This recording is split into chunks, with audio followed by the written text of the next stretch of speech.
अशाच एका पावसाळी संध्याकाळी चहाच्या त्या घोटाबरोबर हातात पुस्तक धरून पुस्तकातल्या ओळी वाचत असताना एक भावनास्पर्श कविता डोळ्यासमोर आली आणि त्या कवितेच्या ओळी कुठेतरी मनाला स्पर्श करून गेल्या.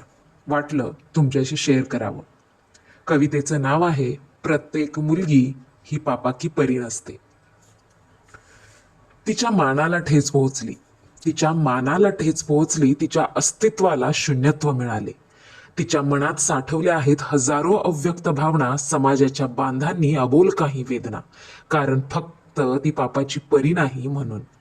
तू जन्मलीच नसतीस तर बरे झाले असते हे बोल, तू जन्मलीच नसतीस तर बरे झाले असते हे बोल, आणि डोळ्यातून वाहतात तिचेच अश्रू विनामोल.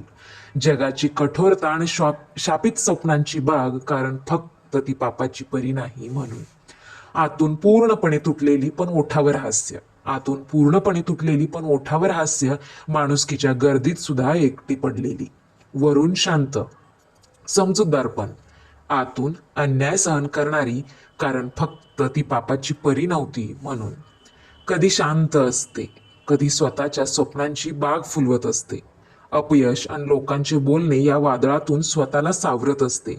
तिच्या हृदयातही असतात इच्छा, आकांक्षा, भुकेलेली असते तीही एका मायेच्या हाताची. पण वरून स्वतःचं अस्तित्वच स्वतः मान्य न करणारे, कारण फक्त ती पापाची परी नाही म्हणून. ती आहे एक जिवंत पुस्तक, ती आहे एक जिवंत पुस्तक ज्याच्या प्रत्येक पानावर आहेत नवनवीन स्वप्न. पण तिलाही माहीत आहे ती स्वप्न अपूर्णच राहतील.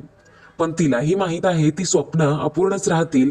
पान जाईल फाटून आणि पुस्तक तर रद्दीलाच जाईल, कारण फक्त ती पापाची परी नाही म्हणून.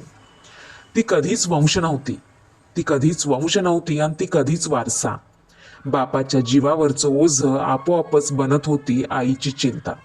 आईची चिंता बहिणीच्या वाटेतील अडथळा आणि भावाला न पेलणारं ओझं, कारण फक्त ती पापाची परी नव्हती म्हणून. ती फक्त पापाकी परी तर सोडाच, ती फक्त पापाकी परी तर सोडाच, पण ती पापाकी मुलगी जरी झाली असती तरी या जगाला ती मुक्त मनाने स्वीकारली असती. चेहऱ्यावर खरंच हास्य असते तिच्या, आणि मुख्य म्हणजे स्वतःला स्वतःचं ओझच समजली नसती. मित्रांनो, तुम्ही काय म्हणता? पापाच्या परीला कॉंग्रॅच्युलेशन्स तर म्हणाच, पण बापाच्या ओझ्याला it's okay, let it be, let go, तुझं आयुष्य आहे, तू जगलं पाहिजे, अशी आश्वासनं देत तिला एक नवीन पंख आपण जोडूया. चला तर, कसं वाटली कविता कमेंटमध्ये नक्कीच कळवा.